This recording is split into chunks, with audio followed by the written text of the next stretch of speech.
Bites and डिलाईट्समध्ये मी आज घेऊन आलेली आहे एक महत्त्वाची टिप.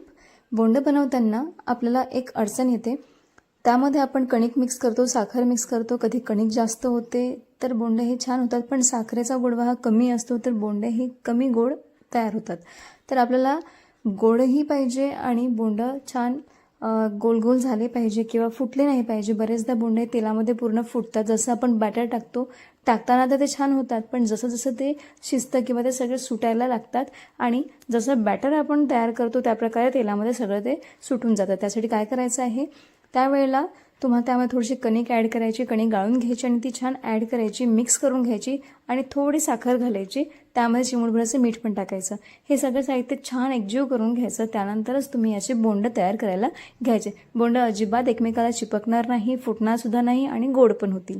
तर ही टिप तुम्ही नक्की फॉलो करून बघा. प्रत्येकच स्त्रीला ही अडचण येते बोंडं बनवताना, त्यामुळे ही टिप 100% तुमचं काम करणार आहे. कोणालाही विचारायची गरज नाही आहे. या प्रकारे तुम्ही बोंडं तयार करून घेऊ शकता.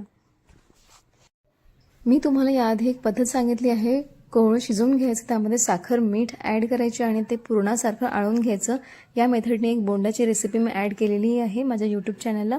दुसरं म्हणजे तुम्ही ते कोवळं शिजवून घ्यायचं, त्याला छान मॅश करायचं, त्यामध्येच कणिक घालायची, साखर घालायची आणि ते सगळं साहित्य एकत्र करायचं, चवीपुरतं मीठ घालायचं आणि तसेही बोंडं आपण करून घेऊ शकतो. हा इझी वे आहे, पण या वेने जर बनवलं बोंडं तरी छानच लागणार आहे आणि पुरण जसं आळवतो त्या पद्धतीने जर केलं तरी पण छानच लागणार आहे. तुम्हाला दोनपैकी कुठली मेथड योग्य वाटते किंवा आवडते तर त्या पद्धतीने तुम्ही बोंडं रेसिपी ही बनवून घेऊ शकता. आपले बरेचदा असते की आपल्या घरी जी पद्धत राहते, सासूरवाडीला जातो तेव्हा आमच्याकडे असंच करतात, म्हणजे पुरणासारखं आळवून करतात किंवा मग आपण म्हणतो की नाही आमच्याकडे असंच असते. दोन्हीही पद्धतीने छान बोंडं तयार होतात, त्यामुळे ट्राय करून बघा.